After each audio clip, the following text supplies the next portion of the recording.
What's today? The 14th? No, what's today? Today is the 14th. 14th, July 14th.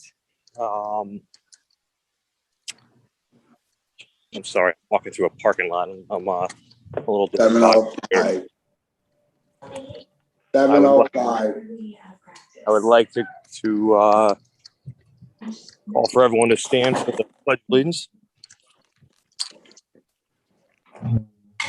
Pledge allegiance. Allegiance to the flag of the United States of America. To the republic To the republic which stands one nation, under God, indivisible, and justice for all. Mr. Chair, do we need to take a roll call? Please make a call. Okay. Mr. Kurtz. Here. Mr. Shirlo. Mr. Natali, I'm here. Mr. Mercado. Here. Mr. Bowman. Here. Mr. Dawson. Present. And Sean's present too. He just having trouble connecting. He's on, he's off, but he's on. Thank you. Mr. Carderas. Here. Mr. Linder. Mr. Tedisco. Mr. Anderson. Ms. Downs. Here. Mr. Salmont. Here. We have a quorum. Okay, thank you. The purpose of the meeting tonight is a discussion with the town attorney on the marijuana legislation that has been put towards us.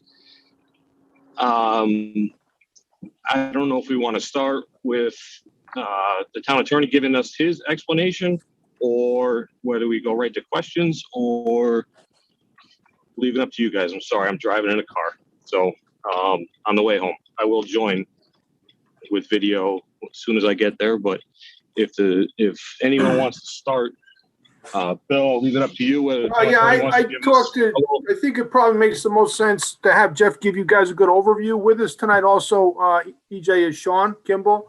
The council, Okay.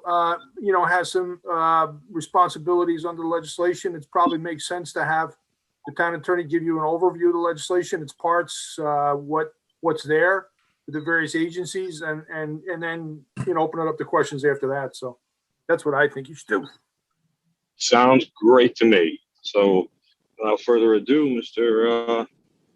Our town attorney, would you please give us a brief overview, please? Jeff D'Onofrio, nice to meet you all. Thanks for having me tonight, I think.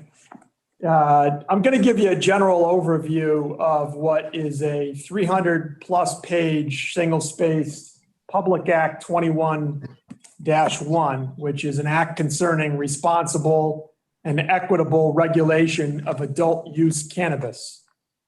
And as you know, Governor Lamont signed Public Act 21-1 into law 3 weeks ago on June 22nd. And what I thought I'd do is give you a summary of the most significant features of the law, and then really kind of focus in on the municipal aspects of it and give you some of my thoughts on it. The first thing the law does is it makes possession of cannabis by adults, and for purposes of this discussion, adults are people ages 21 and over, okay?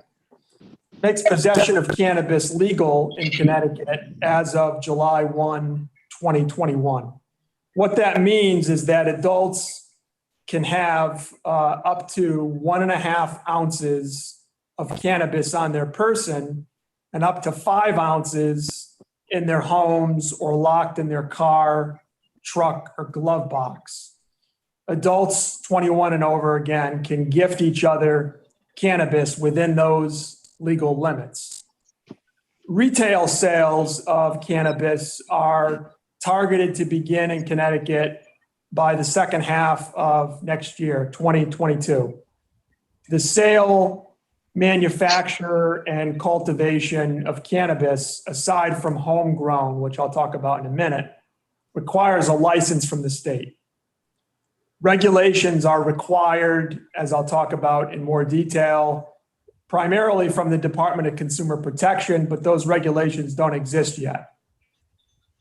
There's a variety of products in the definitions that are considered cannabis and may only be sold by licensed sellers. And those products, if you're interested, contain Delta 8 THC, Delta 9 THC, Delta 10 THC. Individuals who are not licensed by the state to sell cannabis products may gift it within those limits that I just articulated. Patients who are participating in Connecticut's medical marijuana program are permitted to cultivate up to 6 cannabis plants indoors within their homes beginning October 1 of this year. All adults will be permitted to grow a similar number of plants indoors within their homes beginning July 1 of 2023. The law includes requirements to keep the plants secure from anyone else outside the home, and home growth of up to 6 cannabis plants is defelonized beginning July 1 of 2021, which means if you're growing more than the legal limit, it's an infraction instead of a felony. Along those lines, there are various provisions in the Act that erase prior convictions, specifically cannabis-related convictions that occurred between 2000 and 2015 will be automatically erased. And there's a petitioning process for anybody that seeks to have cannabis-related convictions outside of that 15-year period released. The law decriminalizes the first offense of illegally manufacturing, selling, or possessing with an intent to sell up to 8 ounces. So you can have 1.5 ounces on your person, up to 5 ounces in your home or locked in your glove compartment. If you have more than that, up to 8 ounces, you're going to get a slap on the wrist the first time around. The elimination of odor of cannabis or burning cannabis as a basis to stop or search a motor vehicle is part of the law. However, smoking, inhaling, or ingesting cannabis while driving or riding in a motor vehicle is expressly prohibited. There are a variety of provisions in the law that eliminate cannabis convictions or cannabis use as a basis for denying people certain rights, whether it be landlord-tenant law, whether it be employment. And that's something that gives a little bit beyond the purview of a discussion between a municipal planning and zoning commission and a town attorney. But if you have interest in any of these things and you want more information, call me or email me and I'll give you more information. Now, the name of the bill includes equitable regulation of adult use cannabis, and a significant portion of the 300 plus pages of the act is devoted to discussing equity, social equity, and the goals of Public Act 21-1 to address what the legislature has deemed to be inequitable scenarios and outcomes in the past, and to promote programs for social equity applicants in the cannabis market. And so along those lines, the law implements equitable marketplace requirements under which at least half of all the initial licenses are reserved for social equity applicants, targeting those communities that have been most negatively impacted by the so-called war on drugs. The Social Equity Council, which is for administrative purposes under the auspices of the Connecticut Department of Economic and Community Development, is created by this law.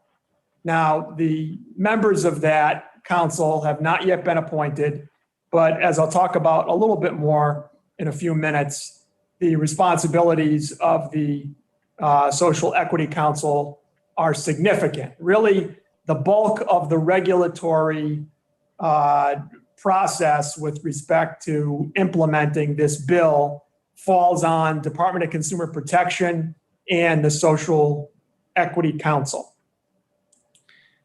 The law creates, as you may know, a tax rate structure on the retail sale of cannabis that includes a new source of revenue for municipalities.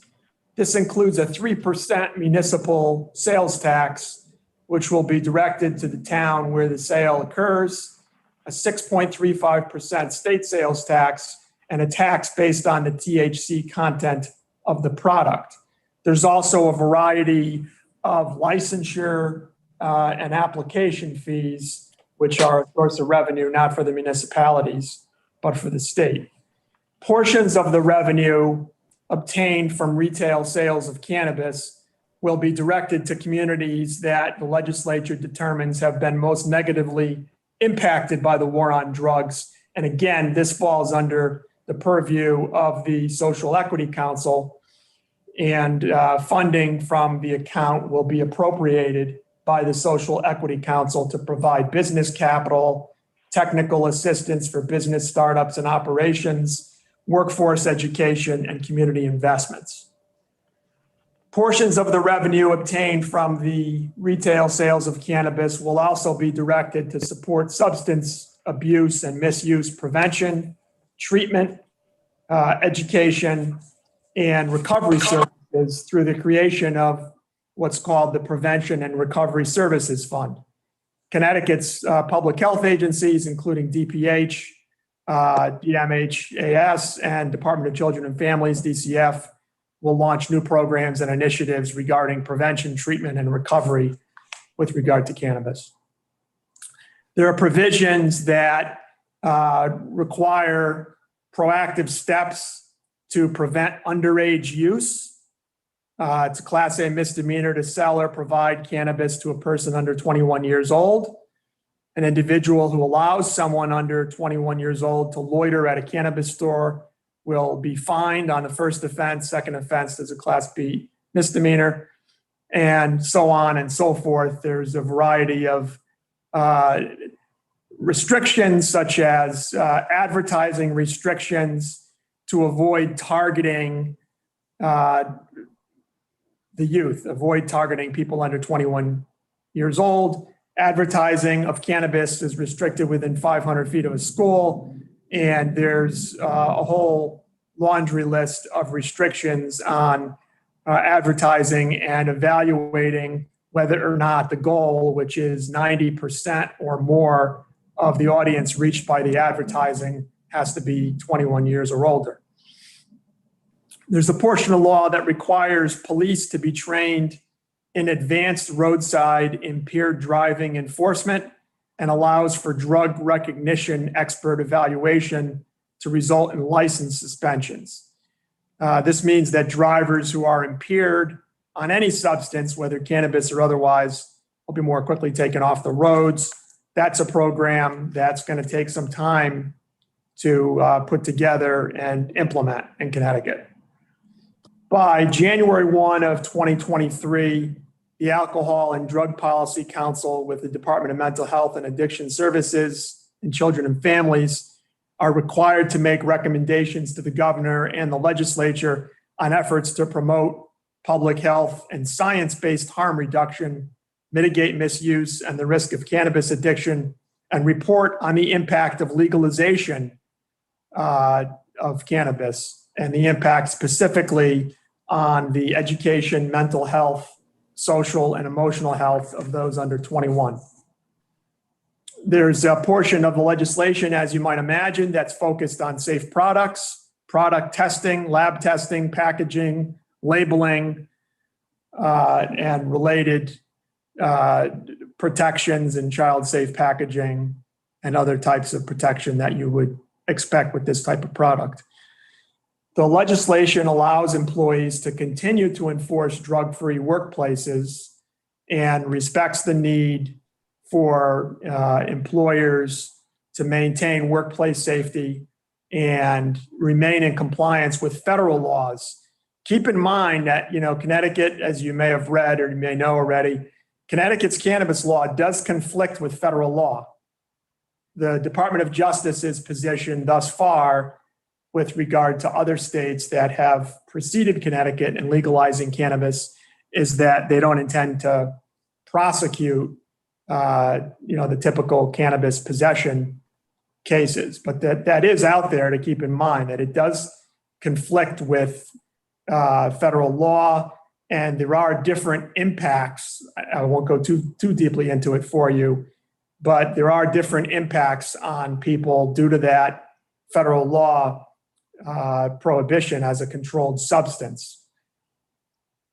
The law does allow employers to take adverse action against employees who are impaired at work, and generally an employer can't take adverse action against an employee or a potential employee for use of cannabis prior to applying to or working for an employer, but the employer certainly has the right to continue to maintain a drug-free workplace.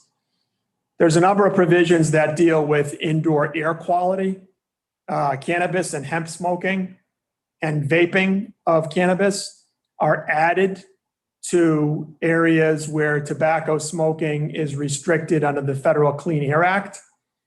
And in fact, the Public Act expands the ban to any area of a facility, building, or establishment, including outdoor areas that are within 25 feet of a doorway, open operable window, or air intake vent, in addition to interiors of retail space accessed by the public. And smoking, as I said, continues to be banned in the workplace. The law goes very far in protecting Connecticut's existing medical marijuana program. This is an adult use or recreational use cannabis bill. The law protects Connecticut's medical marijuana program in many ways. For example, producers and dispensaries that currently operate in the medical marijuana program can expand or convert their licenses for adult use cannabis, but they must prioritize serving the medical program, and there are significant fees associated with conversion. Medical marijuana users will soon be able to purchase medical marijuana from any dispensary rather than simply the one to which they are assigned. Interestingly, cannabis use is prohibited in state parks, state beaches, and on state waters. A big part of this is a big part of the interpretation of this law is necessarily incomplete because the regulatory scheme that's set forth in Public Act 21-1, as I indicated, creates a social equity council. And that social equity council is to be comprised of certain participants identified not by name, but by title in the Public Act. And those appointments have not occurred yet. That Social Equity Council then has to engage through a state procurement process, a consultant to assist it in evaluating a very long list of social equity issues that are in Section 22G of the Act. And following that process, the Social Equity Council has to adopt regulations, issue policies and procedures to implement the provisions of the Act that they are in charge of, which is mainly the criteria for the social equity aspects of the program. The Department of Consumer Protection is charged with licensing and regulating the licensure of all forms of cannabis sale and distribution. So, it's going to take some time for Department of Consumer Protection to develop regulations. Likewise, I mentioned that there are a variety of law enforcement measures that have to be developed. The Act provides until January of 2022 for the state's police officer standards and training council to issue guidance on how police officers shall determine whether cannabis possessed by a person exceeds the possession limits. There's not really a significant number of police officers in Connecticut, at least to my understanding, who have that training. So that's going to be a process that takes some time. And then, of course, the Act provides a number of rights for municipal agencies, including planning and zoning commissions. And what I'm going to do now is I'll turn my focus to summarizing the sections of the Act that are most pertinent to municipal decision makers. And those sections, if you're looking to read the whole Act, are sections 83, 84, and 148. Section 126 is the section that deals with the municipal revenue through tax component, but I'm not going to address that for purposes of this discussion. But I do want to make, before I get into 83, 84, and 148 of the Act, I do want to make clear and emphasize that to the extent you're looking for guidance from me, I really want to emphasize that it's imperative that you coordinate any efforts with the town council. There are rights that the town council has, and there are rights that the Planning and Zoning Commission has under this public act. The last thing that we want to see happen, the last thing I as town attorney want to see happen, is for there to be inconsistent actions taken by two different agencies of the town. And for reasons that I'll talk about in a moment, a lack of coordination could backfire in terms of achieving whatever it is the ultimate goals of the town of Cheshire may be with regard to this public act. But the first section to be aware of is section 83. And section 83 is pretty simple. Section 83 gives the power to electors of the town to petition for a referendum. And the requirement is that no less than 10% of the electors petition for a referendum vote on basically two questions. Question number one, whether or not the recreational sale of marijuana shall be permitted in the municipality. Question number two, whether the sale of marijuana shall be permitted in one or more of the classes of licenses of cannabis establishments. So the typical questions that you would expect to see on a referendum would be something like, shall the sale of recreational marijuana be allowed in the town of Cheshire?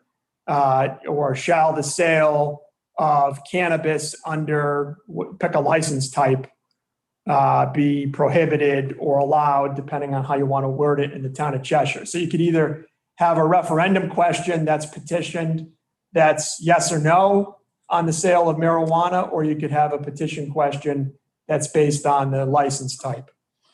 And that's a pretty significant power to give to a relatively small number of electors, depending upon your perspective.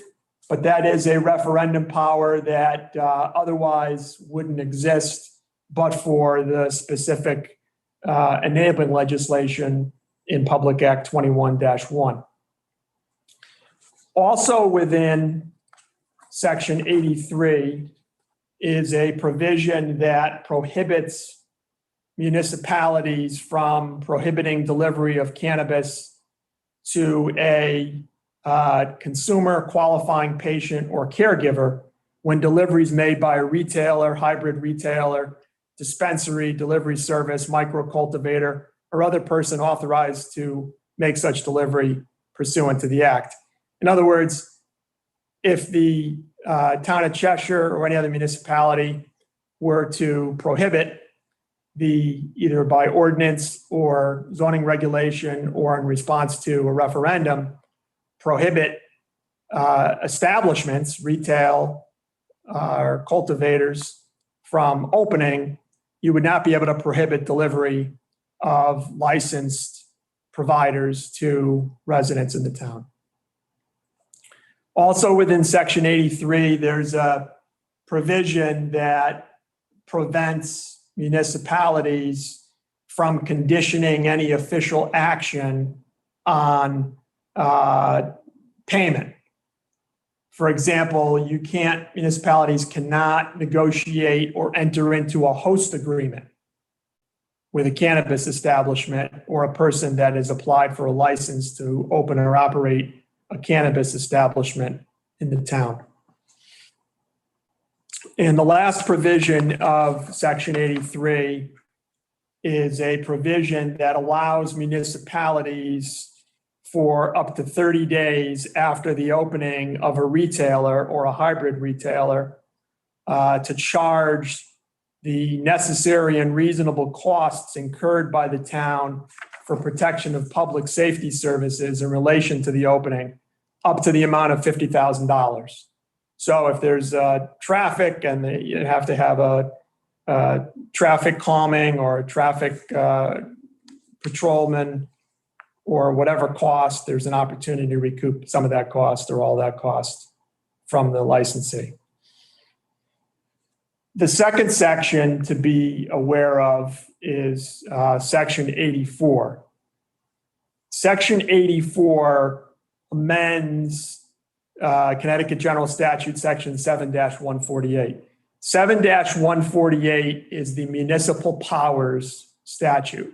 7-148 lists all of the various powers that every municipality in Connecticut, subject to home rule, possesses as a matter of law. And it is modified in subsection H to provide municipalities with authority to regulate on any property owned or controlled by the municipality the lighting or burning of cigarettes, including smoking of cannabis and use of electronic cannabis delivery systems and vapor products. So based on Section 84 of Public Act 21-1, the modification to 7-148H grants to municipalities the ability to prohibit the smoking of cannabis and use of cannabis products on property owned or controlled by the town. And it also allows the town to prescribe fines for violation of that regulation. And the fine can't exceed $50 to an individual or $1,000 to a business. The last section to be aware of is Section 148. Section 148 provides that a municipality may, either through ordinance or by amendment to your zoning regulations, do three things. Number one, prohibit the establishment of a cannabis establishment. Number two, establish reasonable restrictions regarding the hours and signage within the town related to the cannabis establishment. Or three, establish restrictions on the proximity of cannabis establishments to a list of establishment types that's in another statute, namely schools, churches, hospitals, military establishments, veterans' homes. So that is a statute that very clearly grants to the municipalities the option, again, either by ordinance or zoning regulation, and there's reasons why you would do one or the other if you're so inclined, to regulate, whereas the prior section that we discussed, 84, dealt only with town-owned or town-controlled property. This actually deals with the establishment of cannabis businesses, whether it be retail, wholesale, or cultivators within the town, and grants authority through amendment of regulations or passing an ordinance to prohibit those establishments.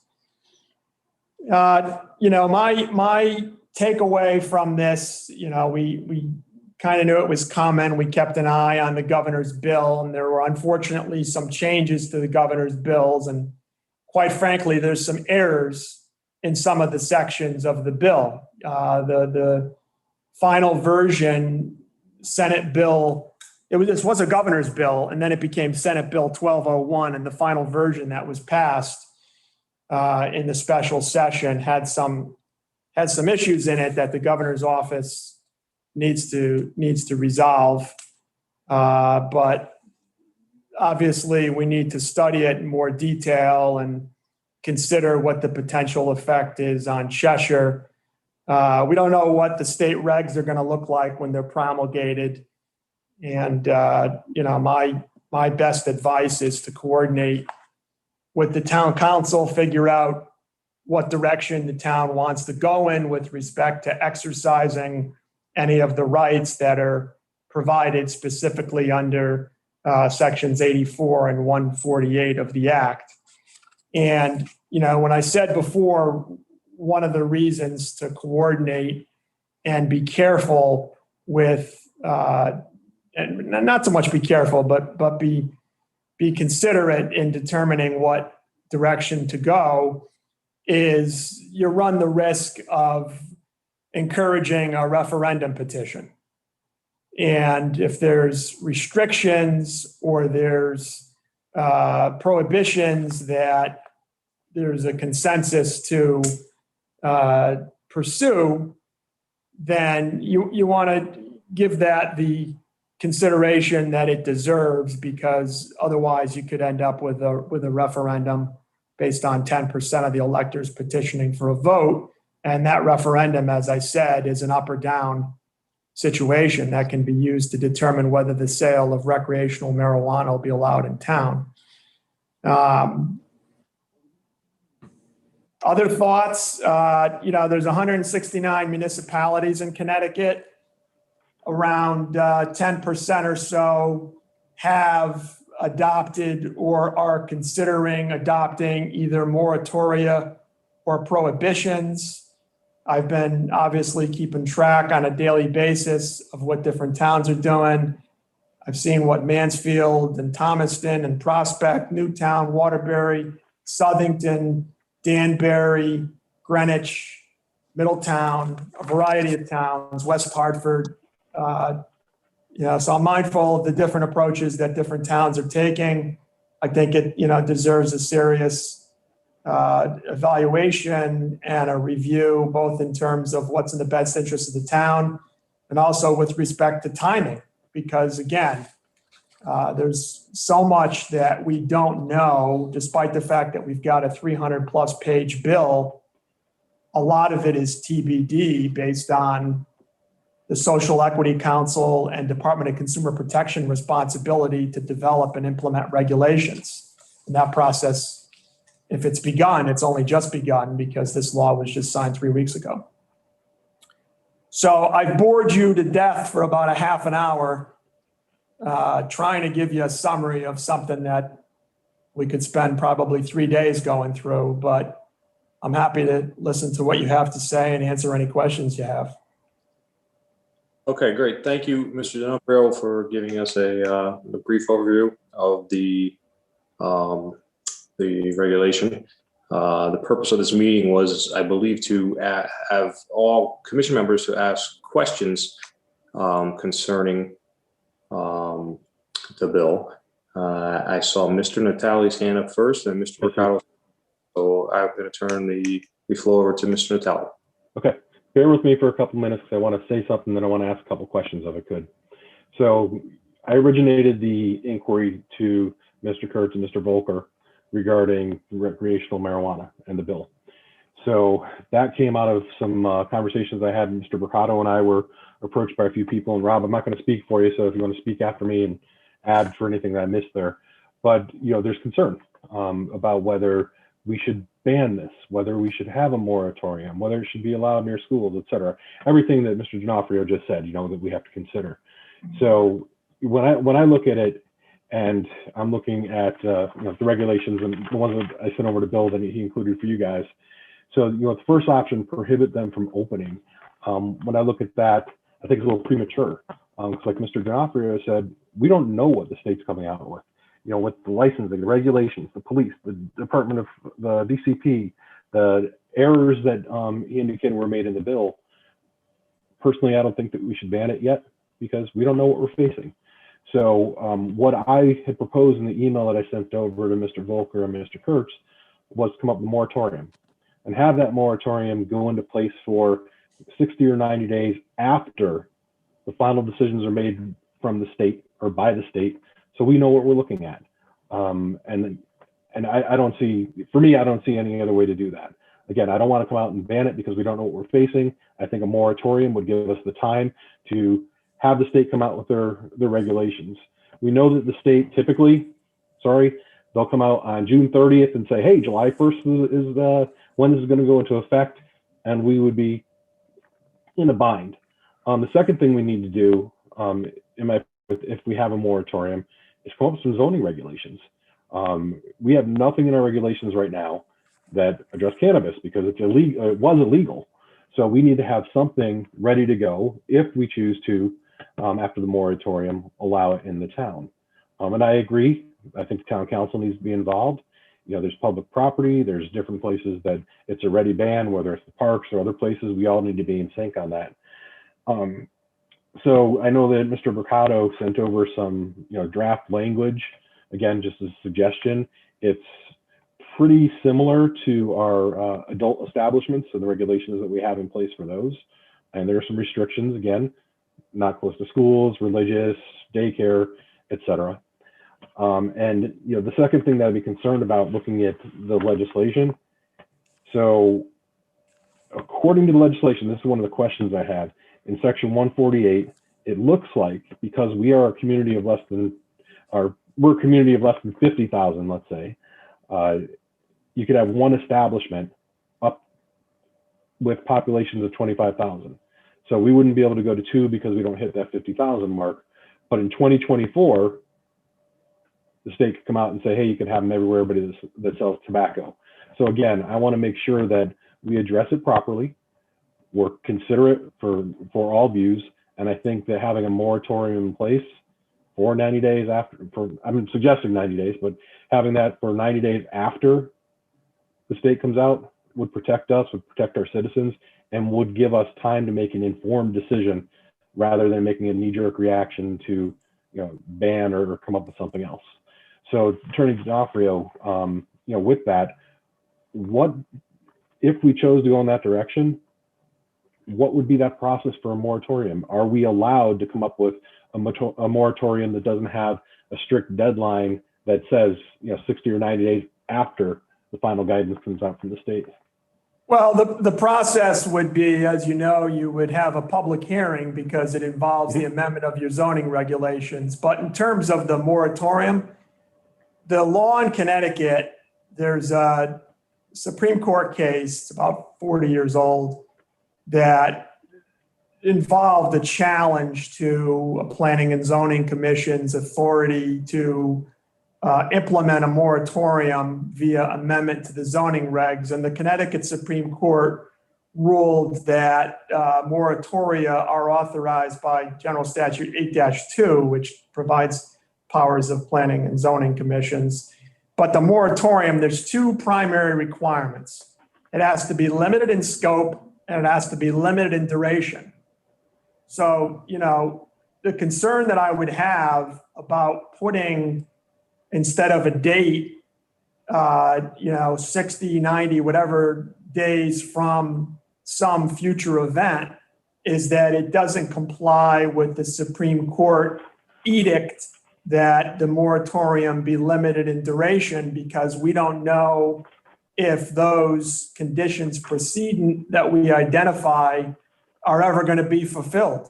I mean, it may well be. When you read this 300 pages, and I've read it a few times, and I have to confess, there's so much cross-referencing between what's in the act and existing statutes that when you read it, you have to have the cross-referenced statutes in front of you. And when you start to do the cross-referencing, that's when you start to find the errors. So, I don't pretend to have a crystal ball and say, hey, they're going to meet their deadline. They're going to have these regulations out by January of 22 or January of 23, depending on which regulations you're talking about. So my best counsel would be, you're better off picking a date. If you were going to go with a moratorium, you'd be better off picking a date. And if you're worried about it coming too quickly, then you pick a date that's longer out in the future. Gotcha. And I know you said you've been doing research on the other towns, and honestly, you did a lot of research, same as me. I've got most of the towns that you named listed. For the towns that are doing a moratorium, what are they doing? How are they handling it? I can tell you what they're doing. Mansfield moratorium is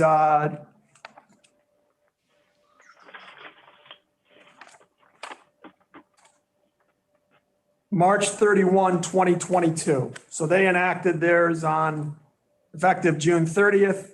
Theirs is in place until March 31 of 2022. Danbury, they just decided to have a public hearing. So they haven't had their public hearing yet. Prospect actually, instead of a moratorium, just did a straight prohibition.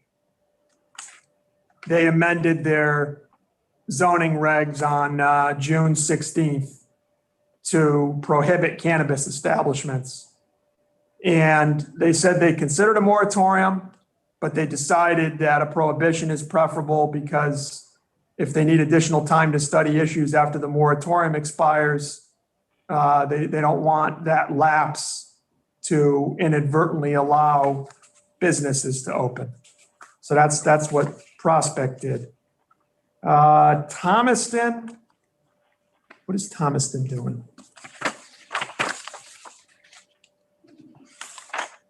Thomaston approved a 6-month moratorium in June. Newtown amended their zoning regs on July 1 to add cannabis establishments as prohibited uses. Waterbury has a moratorium public hearing on July 28th. Southington looks like they may be headed to referendum by their own choosing. Danbury, I think I mentioned, they've got a public hearing on a proposed moratorium scheduled for July 27th. Greenwich is scheduling a public hearing on a proposed text amendment to add cannabis establishments as prohibited uses. New Britain and Bristol are in interesting positions because they kind of have marijuana regulations already. So they're just looking at amending what they have to work on regs for commercial growers. West Hartford is doing a very interesting approach. They're doing a comprehensive approach where they've got a committee comprised of human services, emergency services, planning, economic development professionals, looking at all aspects of it and coming up with some recommendations about how the town should proceed. So, everybody's kind of doing something a little bit different. But like I said, there's 169 municipalities in Connecticut and only about 10% of them have indicated what they're doing. I represent a bunch of towns. I do work in 14 towns. And I can tell you, every one of my towns is approaching it differently. North Haven, for example, they have a no smoking on town property reg that covers marijuana. So they're not really in any great rush. They're not really concerned about cannabis establishments opening because they know, first of all, you can't even get an application. The form doesn't exist yet. And I went on the Department of Consumer Protection website to look at the application for dispensaries, which are up until this law, palliative or medical use. And what's on the DCP website is a statement that no applications are being accepted at this time, even for the medical dispensary. So, North Haven isn't really all that worried about it. We're looking at it for Berlin and East Haven. I've talked to Wallingford and Hampden. Everybody's really kind of caucusing internally with different stakeholders and constituents and trying to figure out what the best approach is in light of the fact that we don't know when we're going to have regs or what they're going to look like. We're just kind of trying to make a list of what each community's concerns are and how to best address those concerns. That's really the majority of the towns that we work with. That's what they're doing. They're tasking staff to look at what the issues are in their particular community. And, if it's a moratorium, to give us time to develop regs, that's one approach. If we feel like, we can tweak a couple of ordinances that we already have and we're satisfied, that's another approach. Others are, getting together people from different backgrounds with different expertise to help guide the town as to how to best approach this unusual piece of legislation. Gotcha. It sounds like you said that, again, different towns are doing different things. And again, my recommendation, I'd have a couple of recommendations, and I'd love to hear from everybody else. Again, my recommendation would be, as you said, get together with town council, make sure we're all in sync. Second step after that, of course, have a public hearing. I would never want to make a decision like this without hearing from our constituency out there. What do the residents of the town think? What do they want? I would hope that we would go with a moratorium. So again, we protect ourselves and come up with regulations. And again, whether that's banning or coming up with something else, I think that would only be fair. So those are my recommendations. But let me ask Mr. Mercado, did I miss anything from what we discussed there? No, I'll hit upon a couple things with the questions that I have for our attorney. Okay. Just so everybody knows, where I started the conversation with Jeff on this was town safety. I'm not worried about the individuals who are going to grow it at home, that are going to use it. With all the other towns putting moratoriums or prohibitions on it, my concern is if we were to allow the sales and have retail shop, one or two, or what is it? I think there's 3 of them you can have. There's micro cultivators, you can have retail. So I don't know in that regs exactly how many shops it could be. It almost looks like it possibly could be 2 or 3, even with the 25,000s. Having out-of-towners come in, the user, the person that's coming to buy it, that's non-medical, that's recreational, the safety, talking with our town officers. There's really no way to police that. There's no good way to tell if they're under the influence, if they do get pulled over, without a lot of extensive training and new technology coming out. That's my side of it. I think it'd be fine if we grew it in Cheshire, if we have dispensaries in Cheshire. I just would not like to see the retail shops open up in this town. Based on that, there's questions that get brought up. One, the naming. I've heard recreational marijuana. We know what medical marijuana is. I've heard cannabis. We have a CBD shop in town. What's the true terminology to be safe if we do have regs or if we have to write a moratorium to look at it's the recreational side of it? I don't want to stop medical marijuana being sold as long as it's with prescription. And if we do come up with a reg change or add a reg into our regulations, it's just that retail sale. It's not medical if you have a prescription to purchase that. So I don't know what that true terminology is for the recreational marijuana. And what's the difference between cannabis and CBD? Where are these lines drawn? Well, there's definitions that are that's a great question. There's definitions that are in the Public Act. Cannabis means marijuana. Cannabis flower means something else. Cannabis trim means something else. Cannabis product means something else. Cannabis concentrate means something else. And cannabis type substance means something else. So if you were looking, and that's one of the reasons, if you look at some of these towns that immediately adopted, and there's only a few of them that immediately adopted a moratorium or a prohibition, it just says cannabis. So, that's the word that's in the statute, but you got to look at the definitions, and then you have to look at the statutes that are referenced in the definition to understand whether you're talking about all cannabis products or just recreational adult use marijuana. But certainly, you can be as specific as you need to be and want to be so that there's no misunderstanding. And you can make clear based on the terminology that's in the statute, if you're not looking to prohibit or restrict the medical marijuana licensees. The only thing to be careful of, though, is that there's opportunities for both hybrid sellers and for license conversions.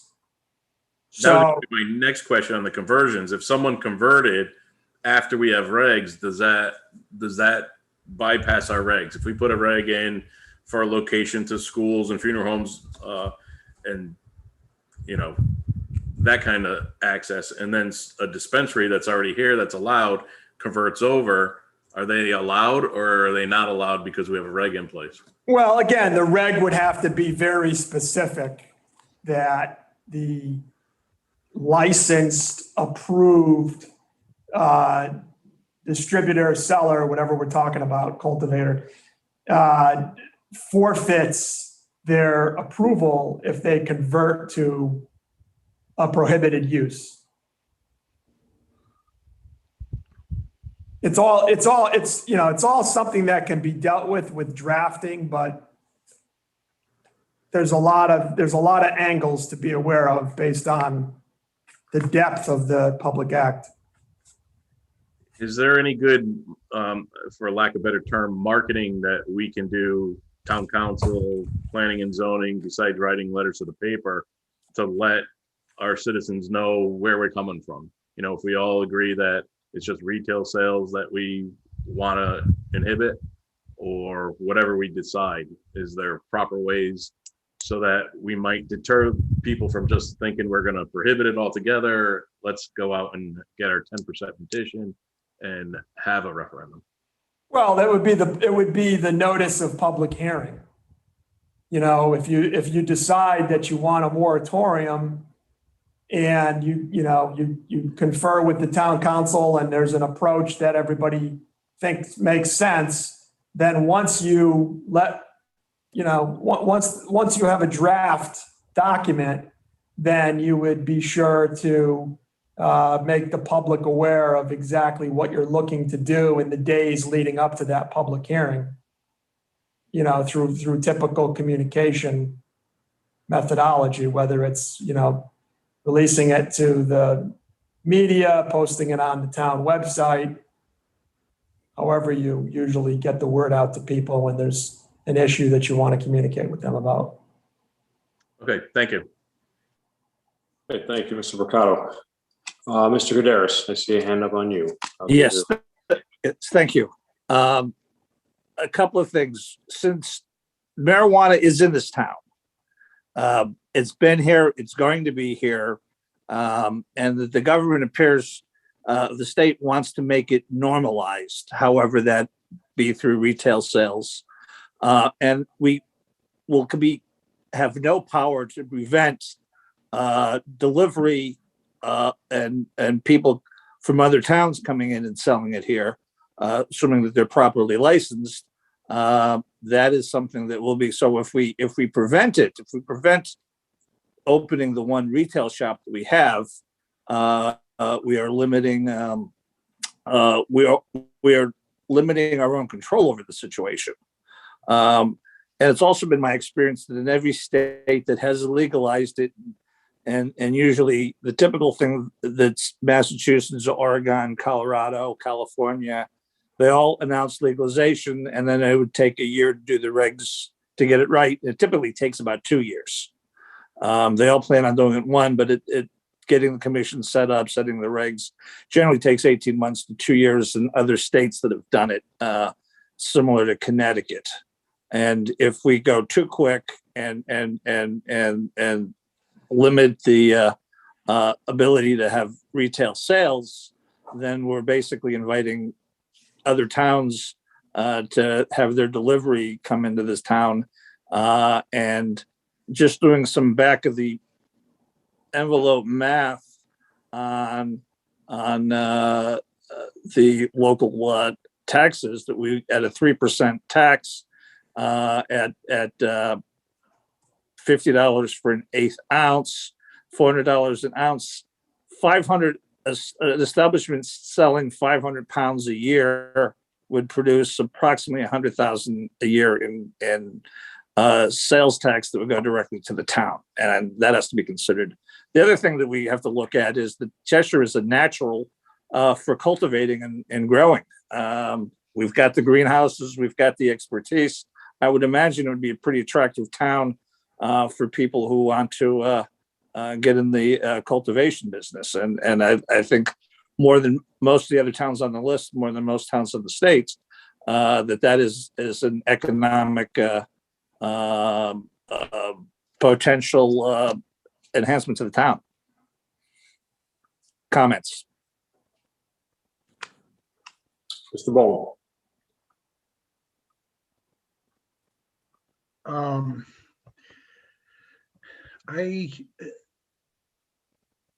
If we put a moratorium in place, which I don't have a problem with a short-term moratorium, so that we may write the regulations that we feel are necessary for the town of Cheshire, I don't have a problem with that. But like Mr. Kadera said, I, as a citizen and a taxpayer, don't want to lose out, number one, on the revenue, and don't want to have our citizenship have to go to another town to purchase or do business.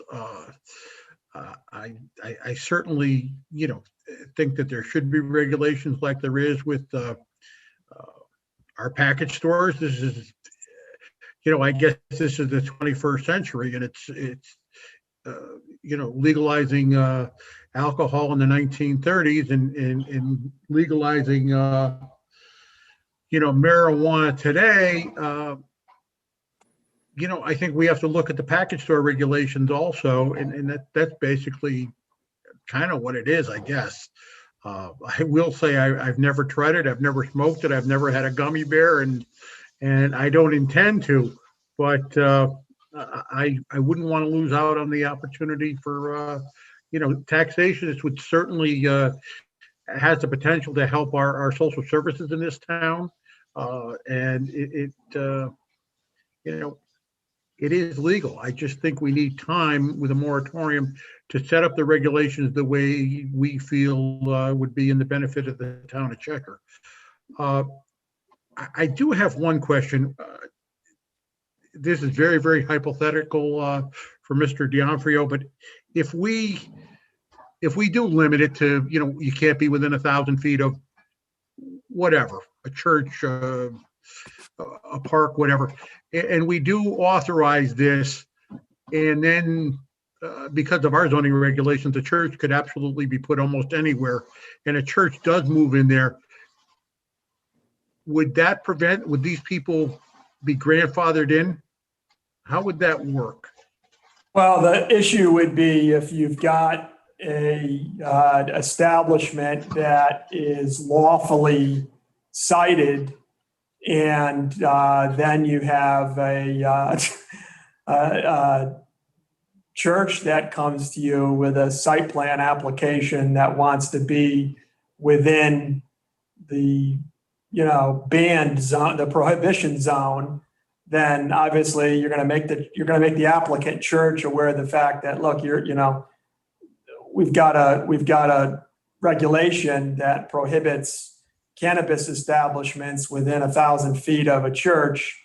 They were opened in compliance with that regulation. We can't make them relocate if you cite your church within that distance. You can't be out of compliance because somebody else moved in next door. Another question: do we have the right, I don't think the right is the right, I don't think that's the right word, but could we set up with the town council, within ourselves, like we set up a subcommittee and send that subcommittee to the town council to work with the town council, or a subcommittee of the town council to come up with some sort of regulation or something collaborative with them thing to do? Well, the town council has an ordinance committee. So if the town council is of a mind to consider an ordinance, that would be typically where it would start. The town council would request that the ordinance committee take up the matter. In terms of having a separate, Cheshire Cannabis Committee, it's possible, but it's just, one more public agency and one more set of FOIA compliance challenges, and I don't know that it's particularly necessary. Okay, because this has to be an effort between the town council and planning and zoning. I didn't know if we would just meet together or we would do it, like I say, through a subcommittee of ours today, to maybe to the whole council, or maybe to the, to work with the council or your ordinance committee. Yeah, that's certainly one path that you could go down if the council wants to task the ordinance committee with looking at this. And then you have a joint meeting between the Planning and Zoning Commission and the Ordinance Committee. The Ordinance Committee has 3 members, so that's a lot less unwieldy than if the whole council met with the whole Planning and Zoning Commission. Okay, thank you. But maybe the town manager wants to weigh in on that. Sure. Now, I agree. I think, again, that's one of the reasons I wanted to be on this call tonight, is just to kind of help facilitate that coordination in some way. And I think the conversations should be ongoing. And again, I haven't had direct conversations with any council members to kind of try their minds on what we're looking for. But I will say, I think with respect to public spaces and ordinance changes or policy changes we need to make with parks and other things, there's probably consistent agreement on the smoking and vaping piece Jeff mentioned earlier. But other than that, I think, a coordinated direction between both agencies with respect to, how our overall approach to this is definitely a preferred approach, from my opinion. And if it's just that ordinance committee, can it be expanded with a couple liaisons from P&Z? Is that to me? I don't see why not. Yeah, sure. I mean, it's a question of whether or not it's a new committee or just a non-quorum of, if it's the full ordinance committee and you supplement it with a couple of P&Z members, then, P&Z members aren't on the council, so they can't be on the ordinance committee. So you're creating a new public agency. I'm not opposed to doing that. I'm just letting you know that if you went down that road, it would be some sort of new council created entity, committee. But don't we have subcommittees now where you'll have someone from P&Z sit on it and someone from town council, like our school modernization? Can you split it or like? Sure, yeah. Ultimately, they're committees of the. Yeah, ultimately, those are committees of the council. I would certainly want to talk to the chairman about what his preferred approach would be, but that definitely is done. As you mentioned, with school modernization and a handful of other committees. So this might be a good candidate for that. Okay. Mr. D'Onofrio, can I ask a question on timing? Sure. About moratoriums and prohibitions and whatever else. From what I've seen, the timing is January 1st, 2022 when we get recommendations. Could we get recommendations before that? And basically, how much time do we have before someone could come in and apply for a retail establishment in this town? I certainly think you're safe my crystal ball is as good as yours on this. I think what I've seen from the governor's office, this is not in the bill. This is from the governor's office. They're thinking around May of 2022, everything should be up and running. The regs will be in place. The applications will be ready to roll for retail establishments. They're also, just so you know, the governor's office's interpretation with respect to the number of retail and micro cultivators for towns between 25,000 and 49,999.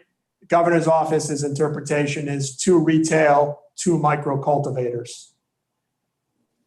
So that would be what you'd be looking at as the public act currently stands, would be 2 retail establishments, 2 micro cultivators.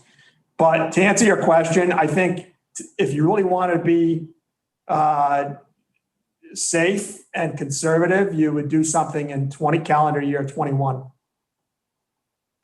As far as a moratorium or a Correct. prohibition to discuss this, Correct. would the next step from the Planning and Zoning Commission be to contact the town council and see where we could get together, whether it be ordinance committee, full commission, subcommittee, or whatever we determine would be the best step to Correct. discuss all this information?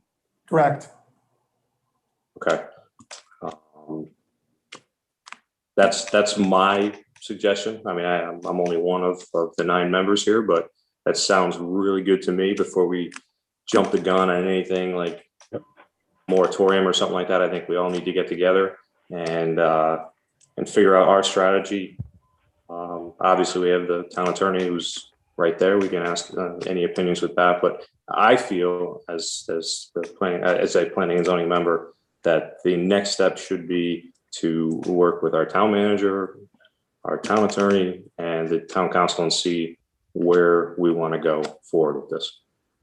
I don't know what everyone else's opinion is, but I would hate to do something knee jerk where we would lose out on revenue, lose out on marijuana sales, lose out on what the public would like us to see us do.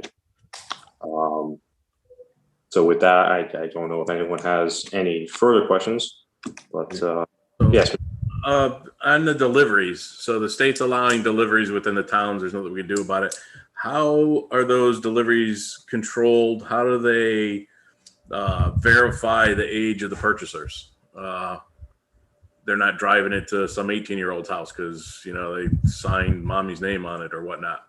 How does that work? How do we protect from the youth getting deliveries? Well, again, really Cheshire doesn't have a role in that process. That's, a legal obligation is placed upon the licensee. And then, of course, a legal obligation is placed upon the consumer. And there's a whole variety, pages and pages and pages of provisions that detail what happens if somebody under the age of 21, first offense, less than 5 ounces, first offense, more than 8 ounces, second offense, what happens if the person's under 18? There's a separate set of provisions that deal with that. The person that's selling, depending upon the license, the state of Connecticut has jurisdiction over a licensee that distributes or delivers to somebody that's underage, but the town of Cheshire is not involved in policing that. So the state's not requiring us to police that anyway? I not yet, but again, we don't have the DCP regulations yet. So that's why I think we're looking for the moratorium, to give us time after a set of time, whether it's 6 months or a year after this proposed date, so that we can see how it's going in the rest of the state to make a better determination and an actual educated determination of how we want to handle it in the town. Another question was, you had mentioned something about gifting. I didn't read that deep into it. I have a friend that owns CBD shops throughout the state, and I know that they actually sample Delta 8 to their customers. I don't know if that's considered a gift or a sample or a freebie. They've been doing that. I'm sure they'll continue to do that. We, again, nothing against the CBD shop in town, but with it now being legal, do they have the opportunity to do that? Can they hand out free samples of Delta 8 or Delta 9 Yes. or whatnot? Yes. Yes, they do. Is that something that we can control, either the town council or zone within our zoning regs? I'd have to look deeper into the act because I don't recall seeing anything that allows you to prohibit gifting. That allows that? In other words, it expressly allows gifting, but if you were to, prohibit retail establishments, but somebody has lawfully acquired cannabis product, that they can still gift it. You can say you can't open a retail establishment, but you can't tell somebody they can't gift it to people in your town.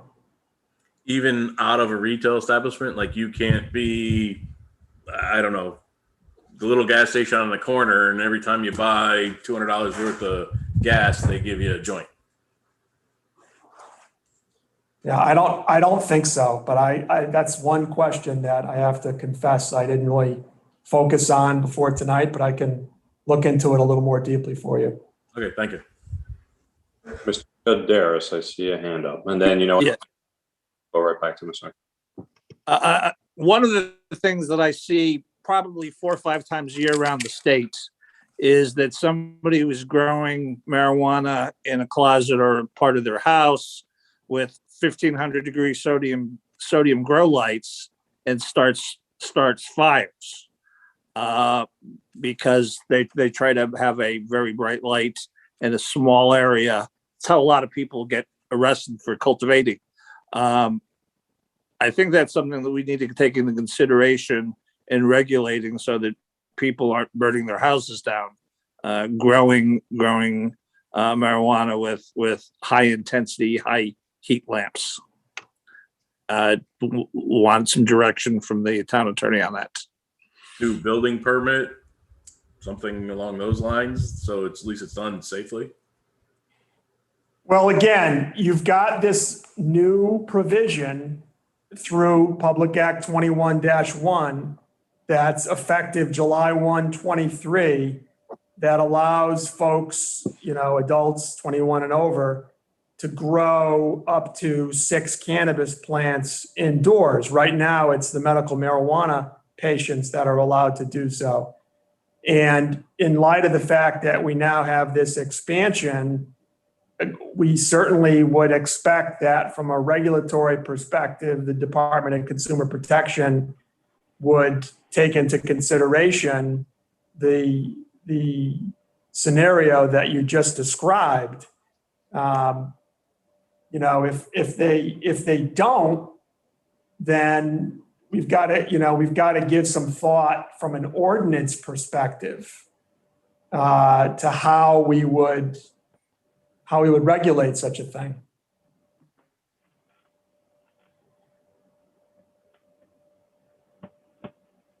Commissioner Talley? Yeah, it's not the marijuana, it's how it's. I'm sorry, Mr. Daris, did you have another question? So yeah, it's not the growing of the marijuana, it's just in terms of how it be done safely. No, I understand that, but it's a scenario that's created by the change allowing the growth of the product in someone's home. So if you're going to allow it, then you ought to have regulations to make sure that it's done safely.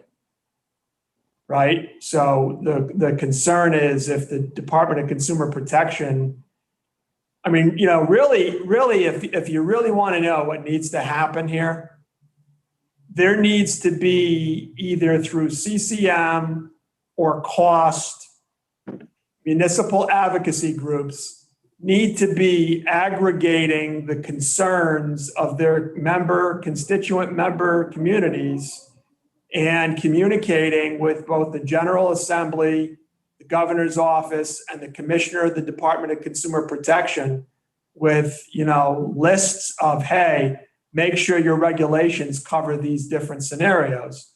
Because otherwise, what's going to happen is you're going to have 169 municipalities that are going to try to regulate issues differently. And, you know, the Planning and Zoning Commission really doesn't have jurisdiction to regulate inside someone's home what they're using for lamps, right? So we would, that's why I say we would have to approach it from an ordinance perspective and come up with some kind of technical specifications as to what's permitted. Because otherwise, you know, how else do you draft it if you don't have some technical specifications that tell people what you consider to be safe and what you don't consider to be safe?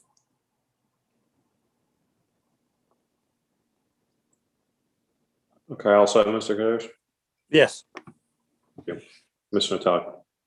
So I'm going to go in a little different direction. First of all, I agree with Mr. Kurtz, and I think I said that before. We need to meet with the town council, whether it's commission, whatever it is, before we make a knee-jerk reaction. Absolutely agree on that. But I do have a question on the local referendum. I am not proposing. I'm hoping that nobody takes that up, because I'd love to see us have public hearings and get as much input as we can. But with about 18,000 electors in town, somebody would need about 1,800 signatures to force that referendum. It's a small number. It's a small number. So anybody listening now or watching this, you know, I'm not proposing that. I'm hoping that you don't do that. I hope that the whole town gets a say. But let's say that there was a referendum and it got voted down, so we couldn't sell it in town. That's it. That takes it out of our hands, correct? Well, the referendum question, when you say it got voted down, you mean the sale of The sale of cannabis in the town. Yeah, right. So that takes that would be done. Now it's not an advisory referendum, it's a binding referendum. Gotcha. So if there was a referendum and the results were that we could sell it in town, then that's just up to us then to come up with the regulations for that sale, whether Correct. It's within the X amount of square feet from a church or anything like that. Correct. Okay. If the referendum question, remember, it could be an all or nothing question, or it could be a license type question.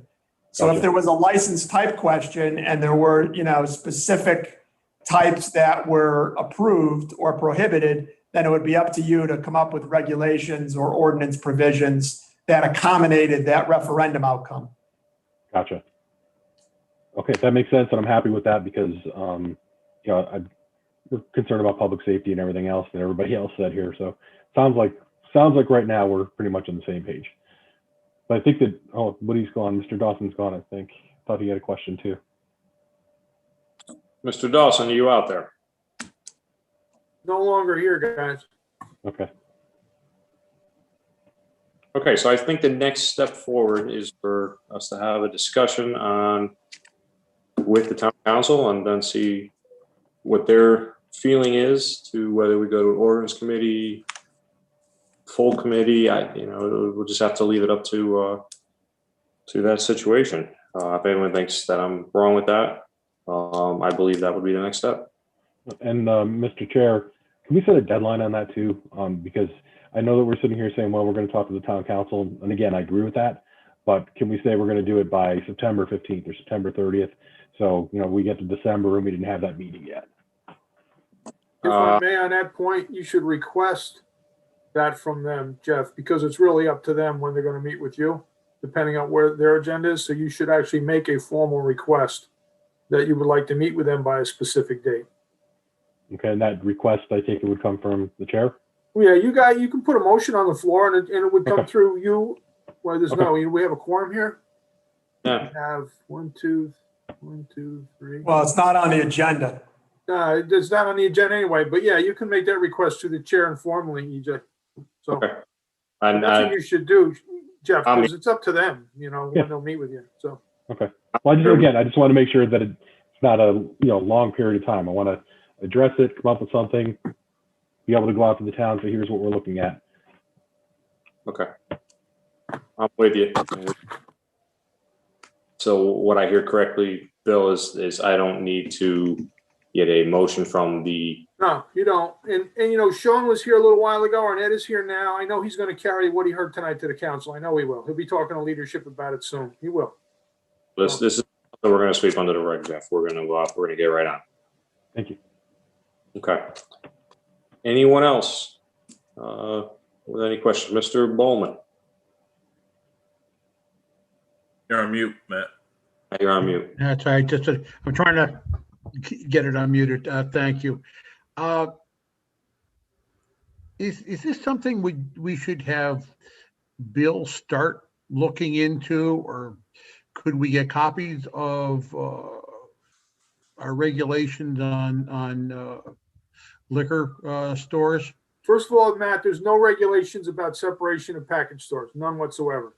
And with all due Okay, respect to Bill, you guys, we don't have that in our regulations. I would really want the town attorney to construct regulations on this. It's a special area, it's new legislation. I'm really not comfortable doing it, so. Okay, I'm just wondering if we should start with just an outline or something. Well, yeah. If we I do mean, nothing, that's fine too. Rob put something Go ahead. together, but I don't really want to touch it until. I'd rather have it be Woody's back. I'd rather Jeff handle it, frankly. So I believe Woody wanted to speak before. I just brought him back in. I just let him back in. There he is. Mr. Dawson, the floor is yours. Okay, I'm all set. Move on.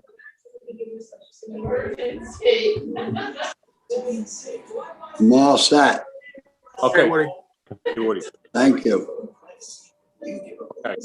So One person can't run the whole show, you know. Can't stay here all night trying to get in. One person, you keep calling on the same person. They keep going and going and going. It's hard to get in. That's all I'm saying, very politely. Happened at the last meeting for me the same way. I try to get in and ask a question and just can't get in. you could always speak up. I was not, I know, but, you know, I don't want to be rude, especially with the speakers and so forth that we had, you know. Thank you. Awesome. Okay, so this is on the forefront. We are not gonna forget. I'll be in touch with staff. We can